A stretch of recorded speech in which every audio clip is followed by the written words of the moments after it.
is going to be my dad showing off his tattoos and talking about them because my mom did a video and now it's my dad's turn and there's some questions about his tattoos anyways, so I thought it'd be a good video. So I can't show all my tattoos because then the views might go too crazy, because then I'd have to take my shirt off and I think it'd go a little too crazy too fast, you know. Okay, I don't I do have pink eye. Niecy farted on her own pillow and then slept on it, and now she has pink eye. I'm just kidding. What happened was she and the baby used my beautiful king size $10,000 mattress to take naps on. Because she uses it too much, I farted on my pillow and offered that pillow for her to sleep on, and now she has pink eye. I'm just kidding. That didn't happen either. No, I honestly don't know how We don't even know if she has pink eye for sure. It just itches and it's kind of pink. It's this one. It looks like I want to cry, but it's just pink eye, so I thought the glasses would hide it a little bit, but still. I thought the glasses would hopefully protect me because I don't want no pink eye. People gonna think I'm freaking smelling asses or something. I ain't a blood sniffer over here. So, alright, well, let's talk about, I guess, some of my tattoos. So, I guess in the last video, somebody asked about my Vegas tattoo.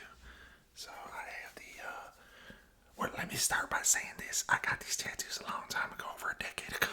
They got him done with my mom. They got him in New Orleans. And I agree with her. Like, I kind of wish I would have done a little more research. And it's nothing against, you know, the artist or whatever. I just wish I would have done more research and maybe spoke up a little bit more about, like, the details I wanted a little better or whatever. So I probably will try to cover most of this up except for one, and which I'll show you, and you know, or lighten it up and then cover up. I don't know, but we're gonna go over them anyways because they do have a meaning to them. So we'll start with the "Welcome to Las Vegas" sign. I don't know if y'all can see. Oh, there you go. Yeah, welcome to Las Vegas. So Vegas is my second home, and you know, I started my career in Las Vegas. My wife and I got married in Las Vegas. You know, we love Vegas. I'm a Texas boy through and through, but I love Las Vegas. I love eating. As y'all know, I love to eat. They got the best steaks in the world in Las Vegas. I love steak, and they got the best steakhouses there. Shout out Smith & Wollensky, which have Smith & Wollensky's everywhere, but that's one of my favorite ones there. The Golden Steer is a really, really good steakhouse. And then there's just shows and concerts all the time, and we love doing that. So, and of course, my family, they love to shop. There's good shopping there, so Vegas is like my second home. But I have a gun there you go. I have a gun pointing directly to the Las Vegas sign. So, I guess a firearm, a pew pew. I don't know if you could say gun. I have a pew pew pointing towards the Las Vegas sign. So, you know, everybody has their own opinions, and I'm not here to change anybody's opinion. But again, I'm from Texas. I believe in pew pews and having them. So I look at it like I use that for protection. But Vegas almost ruined my relationship too. Well, I shouldn't say Vegas, but like me living in Vegas at that time almost ruined my relationship because I was crazy. I've already told y'all this before, but I was a dirtbag. I was a player, the player of players, the king player of all Max. That was me, and of course my wife didn't appreciate that. So we almost lost it. I almost lost everything because of Vegas. So Vegas like almost killed me, but it also like protected me and made me the person who I am in a way too. So as far as like a location goes, so that's why I have the gun. I'm from the hood, like I'm ghetto, like I'm like ghetto rich, if that makes sense. Like I'm very, very blessed and fortunate, but you know, I always grew up listening to country music, but I really, really listen to hip hop, you know, gangster rap, whatever you want to call it. Like that was my thing growing up with that. So I have like money rolls, I have bullets for the gun, I got money roll right there, cause you know, it's all about money. Again, I kind of wish I'd have thought these two a little bit, but I got a lot of money rolls, I should say, on there. And so the bullets, obviously, from the gun, supposed to be like a shot. The bullets are there, smoke. Money is what we're always shooting for. So that was there. And to tie in with the money, I got hustle harder. The S is is a dollar sign. So hustle harder, you know, like I've said this before, but I believe in working really hard. And when I say hustle, I don't necessarily mean you gotta hustle people per se, but hustling is like working hard and hustling, you know, like in sports. So hustle harder. So my mantra I tell myself every day is that I outwork everyone, so I out earn everyone. I tell myself in my head that all the time. So I hustle harder, and it's just a reminder to always hustle, always work hard, because I never want to go back to my old life. Now, this tattoo is kind of contradictory to all my other tattoos. I have guns, Las Vegas, hustle harder, money rolls, and then on the inside of my forearm I have a Bible scripture. So I have my Bible scripture right there because I am a believer. The reason I chose this Bible scripture was my daughters actually gave me a coin with this scripture on it. It's the Philippines, but basically where it talks about I've learned that in strength or weakness, whether well fed or poor or hungry, I can do all things through Christ who gives me strength. So essentially that's in a nutshell. I didn't memorize it, but it's just kind of silly. I got a tattoo, but it meant a lot to me. I like the meaning behind it. And the fact that my daughters gave me that on a coin, and I kept that coin for a long time. I'm being honest, I don't know where it is. It might still be in my truck. But I think Bria has it. She stole my coin. I think she has a coin. The big coin, right? Yeah. I think she has it. Maybe, I don't know, maybe you have it. Maybe she has something else. I guess I won't be able to find out, but anyways, if she's a coin stealer, I want my coin back. That was given to me. You can't give me something to take it back. So that's like the lower portion of my arm plus the Vegas thing. But a buddy of mine who I learned a lot from in my sales career, his name is he goes by Cesar. He and I randomly one day we're like, hey, let's get matching tattoos. So there was three of us. We used to call ourselves the Wolf Pack. It was after the Hangover came out. So we're the Wolf Pack. And so we got me and Cesar got this like mansion, like wolf symbol, like wolf thing back there. Here's the funniest part is I just Googled wolf symbol and it was like the second picture that popped up. So I don't even know where that's from. It could be from like a sports team. It could be from a movie. I don't know. And the funnier part is the first symbol I saw. I was like, man, this is really cool. It kind of looks like a little like Polynesian Aztec style wolf thing. It was kind of cool. And luckily we didn't go with that one because that was the wolf symbol for the wolves in Twilight. Your boy almost had the Jacob Twilight wolf symbol. And on the arm. So I got that. Also on the back of my arm is another bullet. I think that's a money roll. But then I have the key. So my wife has a locket on her arm, and that's the key to the locket. If you look close at the bottom of the key, it's like shaped like a heart too. So. Oh yeah, I see it. Not the greatest tattoo done. Like none of my tattoos are that amazing. I mean, it is what it is. But again, I'm gonna get some more, and they'll look even better. What else? What have I? Oh. You have this thing right here. Oh yeah. So me, my dad, and my brother, we all have skull tattoos. And again, I wasn't the most inspirational person or inspiration-seeking person when I got my tattoos. So there used to be a brand that was really popular, especially in the fighting community, like MMA, back in the day, called Affliction. If you see somebody wearing an Affliction shirt, they're probably now like in their 40s, 50s, maybe even their 60s. And they used to like the UFC, or probably still do that. They're old guys in them now. Unless it came back, and I don't know, but anyways, I stole this off of an Affliction shirt. But again, me, my dad, my brother, we all have different skull tattoos on our arms. So, skull tattoo. Then my most important tattoo on my arm is right here. My wife's name. I got that done. So, you know, she stuck with me. But I always told my wife if she ever leaves me, I'm going to go ahead and put R.I.P. right above it because she's dead to me if she leaves me. And whoever tries to take my wife, and if they succeed, they're going to die. Just know that you're going to be unalive if you take my wife. Ain't nobody taking my wife. I do everything. She ain't nobody taking her. So yeah, I got her name tattooed. I thank everybody was crazy when I did that. I did that tattoo and the wolf tattoo the same day because you can't, like, in my opinion, you can't get a matching tattoo with the boys while you're also married and your wife's there and not getting your name tattooed. It would have been kind of a bad look if I just got a matching tattoo with the homie and then I didn't get nothing for my wife. So those are those. Now the tattoos I can't show you. I have a chest piece. It says Punisher right across my chest with the big set of brass knuckles right here, and at the top of the brass knuckles are spikes.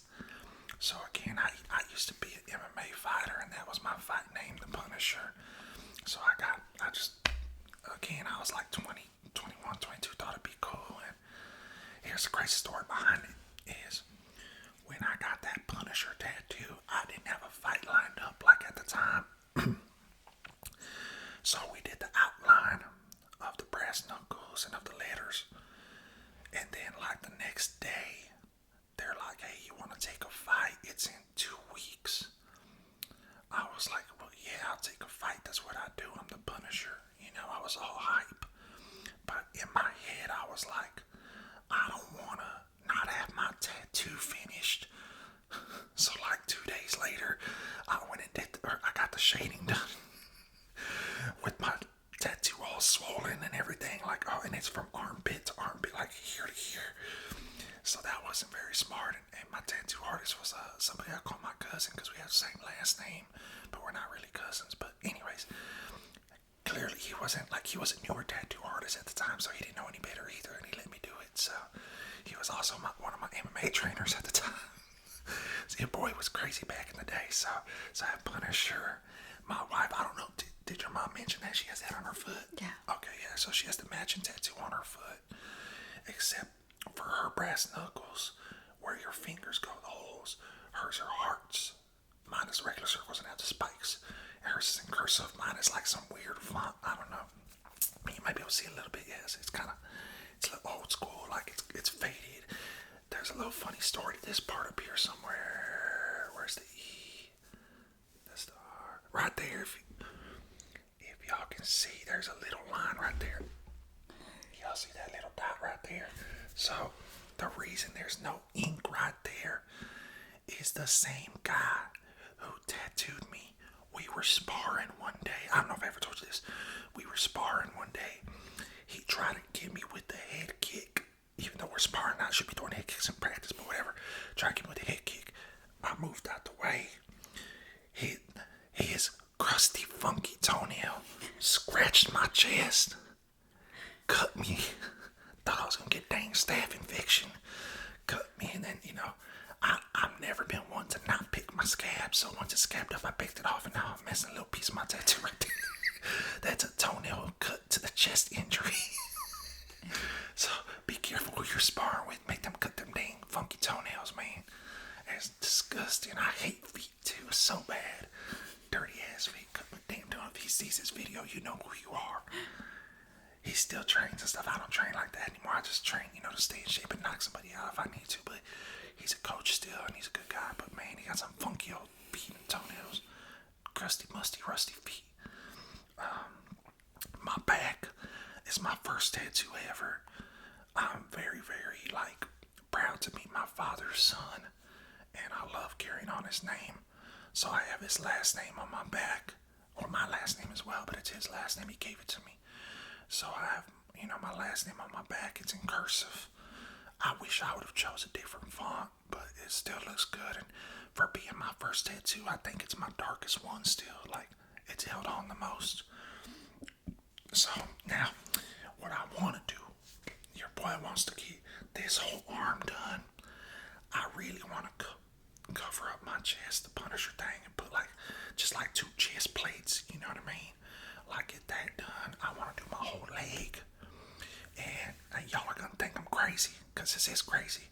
But for my leg, I want to get 3 different style of portraits of my wife's face, but with different meanings behind it. So my wife's from LA, so I want to have kind of a LA graffiti style version of her face on my leg, and then further down I want to have an Indian headdress version of her with the more realistic portrait, but with like the red paint over her nose and eyes like that, her cheeks. And then just a straight up like regular portrait of her. And then I kind of made the joke with her the other day because we were watching Blood In, Blood Out. If you ain't ever seen Blood In, Blood Out, that's East LA to the core back in the day. But like, at least that's what my wife says. That's where she's from. In Cruz, he paints on the hood of a car like the Aztec warrior carrying his princess. So I made the joke. I told my wife, I'm gonna do that on my back, but me carrying you. And she was kind of cool with it, so I might do that too. I don't know, but like I want to get something like my whole leg dedicated to my wife. You know, I love her, so it'll be cool. I told her if I do that, though, she's got to get my handsome face somewhere on her, like maybe on her leg tattoo. She does one too, but so I want to do that. But yeah, I mean, here's the thing. Some people, like even like in my church, are not necessarily in agreement with tattoos, but I feel like it's a personal expression of oneself, and you know, and these things, even though like I want to get them covered up, like some of them, they still have meaning to me. Like I said, I look at that when I'm feeling down. I gotta remember to hustle hard no matter what. You know, everybody goes through ups and downs, so I'm always gotta be hustling. I gotta outwork everyone. That's just my goal. That's how I got myself to the position I'm in now. I work harder than everyone. At least that's what I tell myself, and I try to do. The Bible scripture reminds me to always be grateful, even if I don't have a lot at the moment, to be grateful. And then when I have a lot, which I currently, you know, I'm doing good, like I always want to give back and, you know, be humble still. Yeah, so like, it just, you know, I love them. And probably the biggest one I would get rid of is probably my Punisher tattoo, but I have a match with my wife, so I don't necessarily want to get rid of it either. I just like when we go to like the beaches and stuff like that, like I feel, I get a little embarrassed, like I take my shirt off and people are like, that dude says Punisher on his chest, like, I get more eyes, you know what I mean? And I know it ain't like my physique that they're staring at, they're looking at the tattoo. Maybe it's the physique, I don't know. But, you know, so like, yeah, I want to get more work done. Like I said, Vegas is home. I love Vegas. I love me some Las Vegas, and I miss it. I think about moving back at least once a day. But then when I'm there, I miss Texas because I love Texas, especially Whataburger. But Vegas has Whataburger on the strip now. Can't wait to go try that. I'm like that black guy in that meme behind the tree where he's like this. That's what I think about when I think about Whataburger. Like, I probably get some of that. Oh no, I think we're going to movies tonight, so I'm gonna eat at the movies. But I think maybe tomorrow I'll get some Whataburger. I should make a video for that for y'all. Last time I said I was going to get my hair cut. Now this is like 3 days later after my haircut, but I think I want everybody to know, like, I got hair on the top of my head too. Like, I ain't catfishing nobody, you know what I mean? But like I said, that mid-tint fade, so it goes like, you know, like, shoo. I love my hair. I'm mean, I ain't gonna lie to my wife and my daughter's like, if I ever start to go bald, I'm on the first flight to Turkey. We're getting this all patched up. But I think all things considered, I'm good. That's not a bald spot, that's gray. I got some grays in there, but, you know, like, all things considered, I'm good. And I know people are like, why you always wear a hat? Because I like hats. I like my hair. Now, I don't wear a hat to work, you know what I mean? But I like wearing my hats, you know, and especially my Stetsons. Man, I feel like there was something else I wanted to say. You were, I mean, I don't know if you want to do this in a different video or not, but you were asking me, like, what made me become a player? You can say it now. So, you know, we were talking about, you know, y'all know this, I was a player, my wife knows this, my daughters know this. You know, I was a player for a long time, and, you know, I've told my wife before, I think I said this last time too, ain't nothing sadder than seeing a boy with a broken heart, you know what I mean? Obviously there's things sadder, but when it comes to broken hearts, like, you see a guy with a broken heart, that we don't get over it. So my daughter asked me, like, hey, did some girl break your heart, and that's why you became the F-boy player you were? I said, first of all, ain't no girl ever had my heart but your mama, right, baby? She's not in here, but she's gonna watch this, so that was to you. She's the only one who's ever had my heart. But I mean, I wouldn't say I got my heart broke, but I definitely got played out. So this is for everybody, what I'm about to say. I I don't know if you can tell or not, but I don't really lack in confidence. I'm a very confident man. She says I'm arrogant and cocky, but I'm a very confident man. It wasn't always that way. You can teach yourself confidence because in middle school, like 6th and 7th grade, I used to try to talk to girls and I really couldn't, they wouldn't give me the time of the day. And I remember two girls specifically, a girl, and I'm gonna call them out too. I won't say their last name though, but whatever. Maybe I will. I don't know. Won't know right now. A girl named Vanessa Mendez and a girl named Luz Velasquez. I tried to talk to both these two Hispanic girls, and neither one of them would like take me serious. They're like, whatever. Now back then, I will say your boy had like a really bad flat top haircut, like if I just joined the Marines, but like it wasn't done good. Like, you know, shout out my mom for getting me that terrible haircut. But like, I also didn't have confidence or anything. And anyway, so those two girls dissed me, and I'll bring these up to for these two up for a reason. Amongst other girls dissing me, that happened too. Fast forward to like I think it was like my sophomore, junior year in high school. Luce and I were talking. We had the same class, and she told me, she's like, "Hey, it's kind of funny that you know, in middle school, you used to try to talk to me and Vanessa, and we didn't really give you the time of day because we kind of felt like you were ugly. And but now, like, you kind of like swaggered up basically, and you're like good looking, and you don't want to give us the time of day." And you know, it's funny because they dissed me, and I wasn't like ever purposely trying to diss them when I had my little glow up or whatever.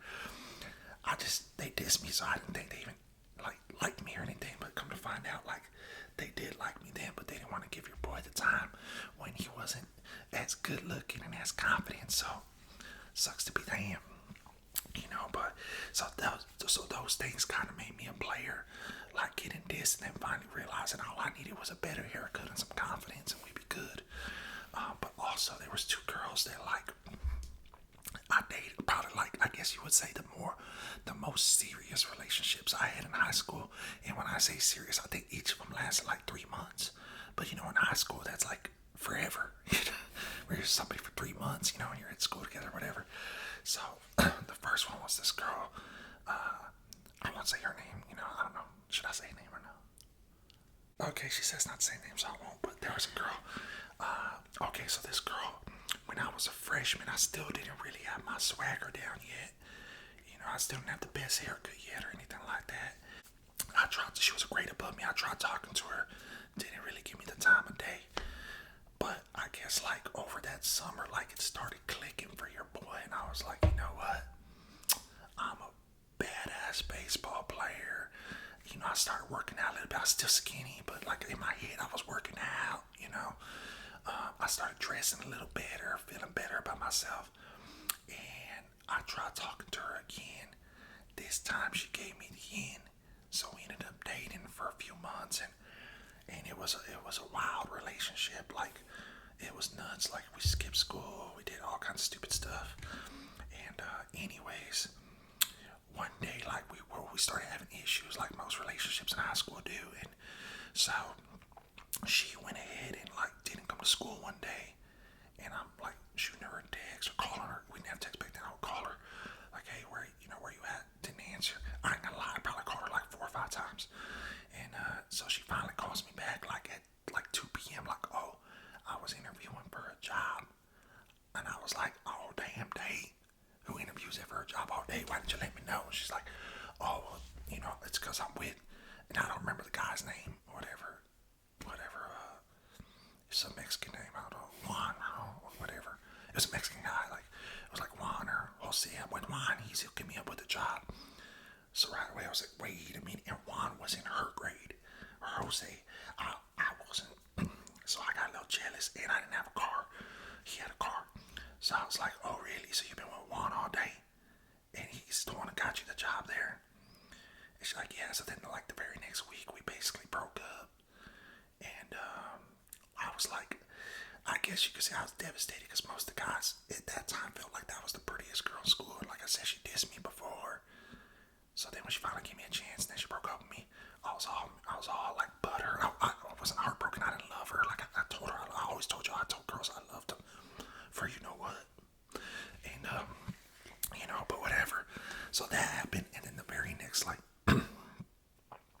was the very next semester. I started working at HEB, which, if for those of you who don't live in Texas, HEB is the greatest grocery store in the world. It stands for the guy's name. I think his name was like Herman Edward. I might have said this already in the video. I said this in the video already. I don't know if he did. I don't remember. His name was Herman Edward Budd or something like that. But they changed the acronym to, instead of his name, it's here everything's better. And it's true. Everything is better at HEB. Except for the way relationships work, because it didn't work out here. So I met this girl, went to a different school. And now, this girl, I will say, was prettier than the girl that was supposed to be the prettiest girl in my school. She was prettier, and she was a cheerleader for like a rival high school. So her and I started dating, and like I took her to prom, all that stuff. It was cool. I met her parents. I mean, I met both of their parents, but I met her parents. She had a nice like drop top Mustang. So back in the day, I was like, dang, you got a Mustang. And by then I got a car, but I had a freaking Ford Taurus. No offense, anybody who drives a Ford Taurus, but like if you're driving a Ford Taurus in high school and trying to be a player, and it was like 10 years old, like you're not gonna be a player in a Ford Taurus. So I got like real little insecure pulling up in a Ford Taurus, and she had a convertible Mustang. I was like, dang, but she liked me or whatever, so we started dating, and then she cheated on me. Whore. I'm just kidding.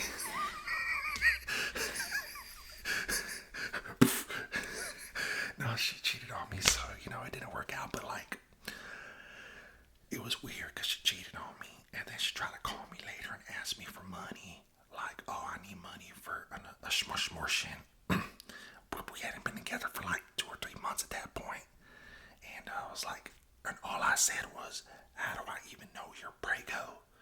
And then she's like, you're such an a-hole, and hung up and never talked to me again. Now, fast forward. One day I already had a job. I was driving like a decent car, nothing crazy, but way better than a Ford Taurus. I don't remember what car I had at that time. I think I had like I don't remember. Anyways, an Acura or something. So I pull up to the Sonic fast food place, and guess who was the roller skate girl? Her. And she saw me, she got all embarrassed because I had my nice little car on. I think I had some random girl with me at that time, and she saw me, she got all embarrassed and just left, and then she quit working there. Sucks to be you.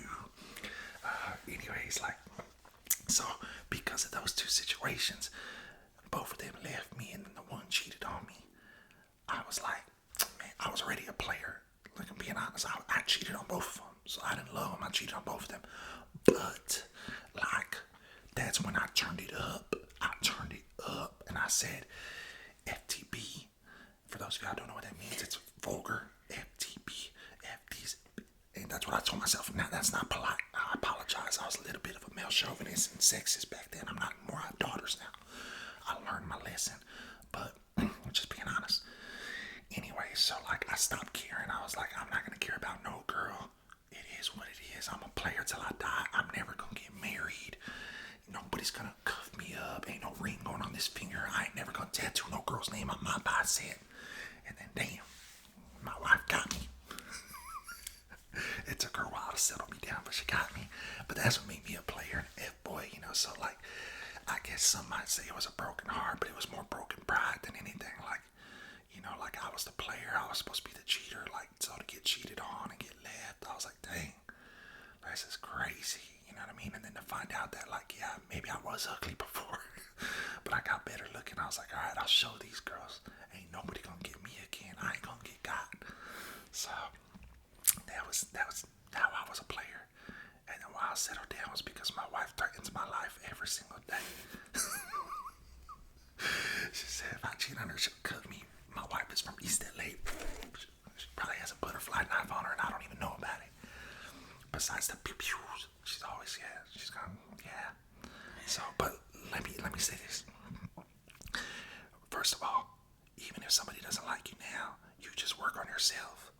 It doesn't matter if they don't like you for who you are now. They don't deserve you when you're winning, you know what I mean?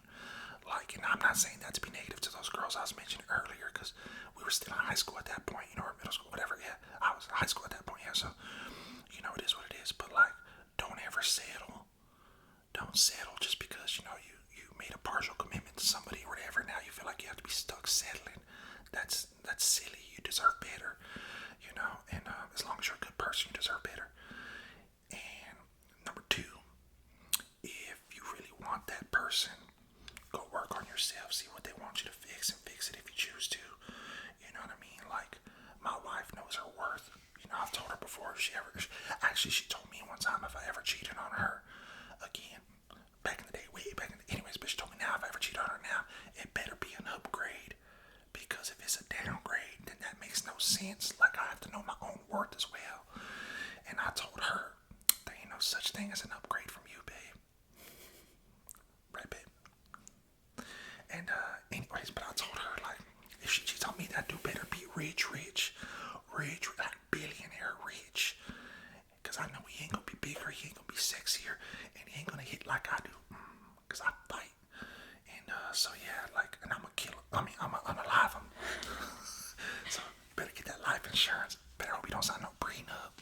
So, but yeah, love yourself. Don't settle. You know, and if somebody doesn't want you now, they'll want you later. And even if they don't, who cares? They weren't meant for you. You know what I mean? Self-confidence is everything. Confidence is key. You'll do better at work. You'll do better in life. You'll do better all around, physically, mentally, everything. So have the confidence, and it's true when they say fake it till you make it. Because like I said, I wasn't that confident. The only thing I was confident in when I was that age was I could play baseball. That was about it. I didn't really know how to fight. I didn't know how to talk to girls. I didn't know how to dress. I didn't know how to, like, get my hair cut. I didn't know how to talk to people, really. You know, I wouldn't even say I was an extrovert back then. So this is all, like, self-talk. You know what I mean? Like, you just gotta believe whatever. You fake it till you make it. Pretend you're the best thing ever. And if you believe it, people start believing it. Because I believe I'm the best thing that ever happened to my wife. And she believes it. But she's the best thing that happened to me. What else? Anything else? Am I talking too much? I like when you talk, so no, I think. Okay, I'll do a Whataburger video. If you can, try to comment, you know, ASAP what you want me to eat from Whataburger. If you don't know the menu, use your iPhone, look it up, you know, Google it, look it up. But I'll probably get like a burger, some chicken strips, probably some onion rings. And if y'all insist, if y'all feel like I have to, I'll get a shake. If y'all want me to, only if y'all want, not because I want a shake, but if y'all want me to. But I love shakes. Oh man, we went to the concert. My wife and I went to Fuerza Regida. Great show. But those fans are nuts. Those are the craziest fans I've ever seen in my life. Now, if you know anything about me, I don't mind spending money on an experience. And especially if it's something my wife wants to do, I'll spend whatever it takes. So we paid for what's called the VIP bar stool package. So like if this is the stage, you literally sit on a little bar stool style chair across, like against the stage. So we're right there. And yeah, like luckily we were there because the barricade was behind us for the front row, the official front row one, not the bar stool, but row one. And like these fans bum rush row one, and we're like, man, it was crazy. They were just like swarmed back there. Security got overwhelmed. Don't you have a video of it? Yeah, I got a video of them. Like people being ghetto. You can send it to me and I'll put it here. Oh, okay. I got a video of some people being ghetto, trying to fight because they're spilling drinks. They're too drunk. Bro, if you ain't never gone to like a Spanish Latino concert, it's an experience, let me tell you. Latinos, we're crazy. We are crazy, especially when they drink. Luckily, I don't drink because you don't want to see me crazy. I'll be knocking everybody out. But yeah, it was a good time. Shout out Job. He put on a great show. Gino Pacos didn't sing a damn word. You didn't sing a damn word, Gino Pacos. And yeah, you should be ashamed of yourself. I bet Job paid you a nice amount of money. He looked pissed off too. Now, I'm not trying to start no beef, but I'm just saying, Job looked a little upset that you weren't actually singing. So, but it was a great show overall. Live band. I don't know how to play instruments. My wife does, but yeah, that sounds like that. Whatever. Drums, like all that stuff. So, oh yeah, and I got to, so because we did the bar stool, they had the lounge, and in the lounge they had like beef. Or they had like some chicken, like some shredded chicken with like sauce in it, with the nacho chips and like cheese and avocado or guacamole. But then So you had nachos. yeah, it's like you can make nachos basically, but they have beef picadillo, I think that's what it's called. I don't know, it just looked like ground beef with like potatoes and peas or something like that. but it was pretty good. And then we got to go to the after party, and there they had empanadas. I really don't know what was in them. I was just hungry, so I ate a bunch of them. But then in between, my wife and I got like a hot chicken sandwich and a bunch of chicken strips and ate all that up. And then we snuck, so you're not supposed to take water bottles and like she had Dr. Pepper and water bottles and like your Dr. Pepper bottle down to the actual like floor. They're supposed to pour it out into a cup. Because we're VIP, we got little merch bags. So I was like, hey, just stuff that at the bottom of the bag. They won't even see it. So you learn that trick when you're poor and you grow up poor. You be stuffing like sandwiches and stuff at the bottom of the bag before you go into the theme park, so you don't have to pay for food. So I learned that from that. So I stuffed at the bottom bag, put our shirts on top of it, like our merch shirts. And yeah, so we had our water bottle down there because I don't want no dang cup. I want the bottles I close it. I want dust and clouds, sweat getting in my cup. So anyways, yeah, so we had that. I was munching on those chicken sandwiches. Everything was good. But it was a good concert. So this week coming up, we're going to see Megan Thee Stallion. My wife said if she calls me up on stage, I can go. So your boy can go up there. And I told my wife I'm wearing a cowboy hat, my cowboy hats, because I feel like I'll stand out a little more. And she might either wave at me or say, hey, you big old Mexican boy, get on up here. And I'll be like, yes, ma'am. But I'll ask my wife first, I'll verify first. I'll look at her. If she gives me the okay, then we're going to go see Megan Thee Stallion on stage. Let's get this to Meg so Meg knows to keep me up there. Meg, I'm ready. I'll dance, whatever. Let me know. And then after that, we're going to take it old school and go see my boy Ludacris. Like, so we got a lot going on. So I got to do that mukbang video. Is that what it's called? Mukbang? I guess you could say mukbang. Mukbang or mukbang? Mook. Does anybody say mukbang? Probably. But you could say like the A as a U is a mukbang. A as a Because it's M-U. That would be mukbang. That's like bunghole. Anyways, we're gonna do a Whataburger meat eating thing real soon, probably tomorrow. So if y'all tell me what y'all want me to get, I'll get it. If not, I'm just gonna order a bunch of food and eat it. And if for whatever reason we don't do Whataburger, I'll probably do wings or something like that because I like eating wings. I like Wingstop. Yeah, some chicken tenders. Oh man. Oh, Chicken Express has those hush puppies. You guys just let us know. It could be Whataburger, Wingstop, whatever. Or whatever, yeah. I've never, ever turned away from a food eating challenge unless it's spicy. I don't really mess with the spice. I have a geographic tongue. For those of you who don't know what that means, you can Google it.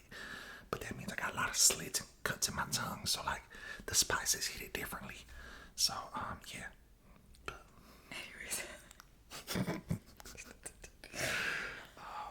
Remember, lift heavy, lift often, and eat a lot of food. That's my key to life. Stay confident. And like they say in Cobra Kai, strike first, strike hard, strike home.